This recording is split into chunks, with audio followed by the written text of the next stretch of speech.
Hello, this is Siddharth Damber from Chicago Arthritis and Regenerative Medicine.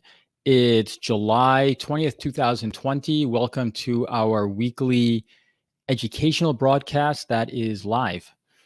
On this broadcast, I focus on topics related to arthritis, tendinitis, injuries, back pain, autoimmune conditions, a lot of things that we do here at Chicago Arthritis, and focusing on evaluation, treatment, cutting edge treatment, concepts, things of that nature. Normally in this meeting, I am talking to my own team at work, kind of going through issues and questions that they have, that patients have, and trying to focus on big picture principles and topics that are relevant to all of them, in particular patients, and what are their thoughts and concerns. So actually, because of the nature of scheduling today, I'm actually on my own today. Normally I have a couple of people sitting down here asking me questions as I'm kind of going back and forth. But there are a couple of things that I think are super relevant that, seem to come up quite often when patients ask about their pathology. A lot of times I get asked questions about, are bone spurs significant? When are they significant? Should you treat them? Are they causing problems? And, there is this concept in regenerative medicine about instability, that instability is what really drives and is the cause of most problems that we have in the musculoskeletal system. And so an example of that would be you start off with some sort of mild soft tissue injury, let's say a mild sprain of an area, let's say a mild ankle sprain, and that over time, if you have either a bad enough injury or sort of repetitive injuries, you then develop some degree of mild chronic instability. And that instability is a problem because it can then lead to more stress on that joint, more tendon changes, more bone changes, more cartilage changes, and eventually an arthritic process or a progressive tendon problem, which then on its own leads to more pain, functional limitations, and problems. So instability is really the cause of so many of the problems that we have in the musculoskeletal system. So the body is a relatively nuanced and very sensible kind of organism. And if there's chronic instability, one way to try to there are a few ways that the body will try to treat that. Number one is by offloading to another joint above or below or another muscle group. Another way is by actually filling in an area of weakness. And so if you've had chronic instability in a tendon or a ligament, what you'll see is a calcification that'll develop in that area, which is the body's way of trying to improve that instability. You have an area of weakness, an area of a gap, fill that in with something that can offer some degree of stability. Reality is it's not very good stability, but it's generally the body's sort of last resort to trying to help stabilize and salvage an area. So calcifications, usually when you see them, whether they're osteophytes, meaning a little calcification off of a joint, or they're enthesophytes, meaning calcifications within a ligament or a tendon, they normally are suggestive of chronic instability in that area. And normally that does not need to be treated in the sense that that's not what's causing problems. For most people, let's say if you have, for example, let's say you've had a chronic sprain of a medial collateral ligament in the knee or a chronic sprain of a ligament in the ankle, normally that calcification does not need to be needled out or taken out. In fact, that calcification is a method of providing more stability. And so treating the instability is the way that you want to treat that, and recognizing that calcification as something, as sort of a identification that, hey, here's where there's instability and a problem.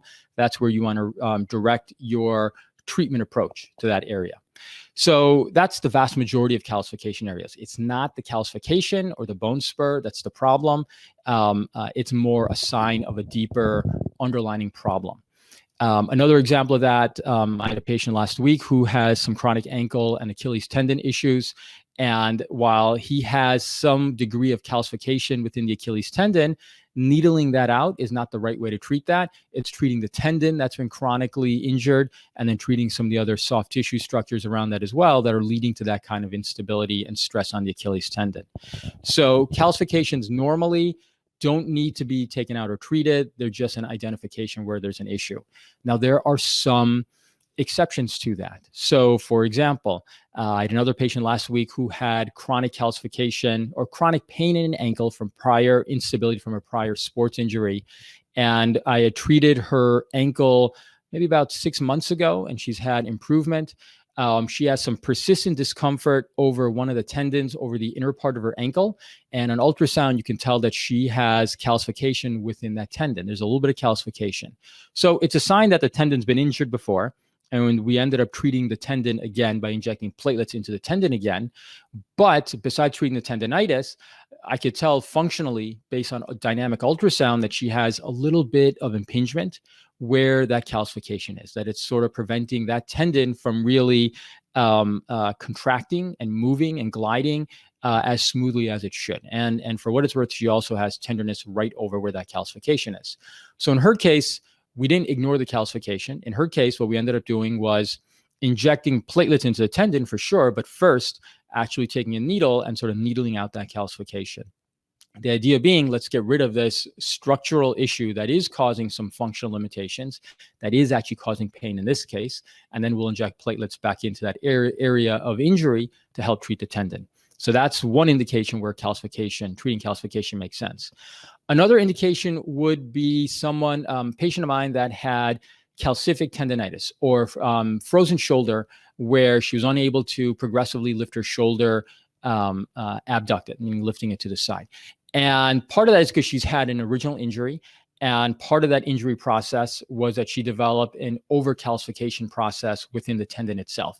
And that calcification on its own was causing inflammation and impingement of her range of motion of the tendon. So in her case, we ended up doing a treatment called percutaneous barbotage, where we take a needle and just sort of needle out the calcium and then inject saline or sterile water into that area and then aspirate it back out. And in that case, it's because that overcalcification in the tendon is what's really where the pathology is, and that's really what's causing her difficulty to move her shoulder. And so in that case, the calcification is in fact pathologic and needs to be treated. So part of it depends a lot on what is that bone spur calcification doing in that area. And normally it's there as your body's normal way of trying to offer stability, and taking that out is not a smart idea. It can actually make the area a bit more unstable. But if you have functional findings, whether that's on examination or certainly on ultrasound, where you see that there is dynamic impingement that's caused because of calcification, then actually treating that calcification by trying to needle it out or take it out can be helpful. It's an example of where you're combining not only clinical understanding of the pathology, you're also combining dynamic ultrasound and the tools that are available to help actually identify if it's actually causing more of a problem and if it's not just offering stability. So bone spurs can be important, and an understanding of when and how to treat it is useful. And the last part I would put is, if you've got a chronic calcification in the tendon that has to be needled out or taken out, make sure that there's then cells being put back into that area of weakness.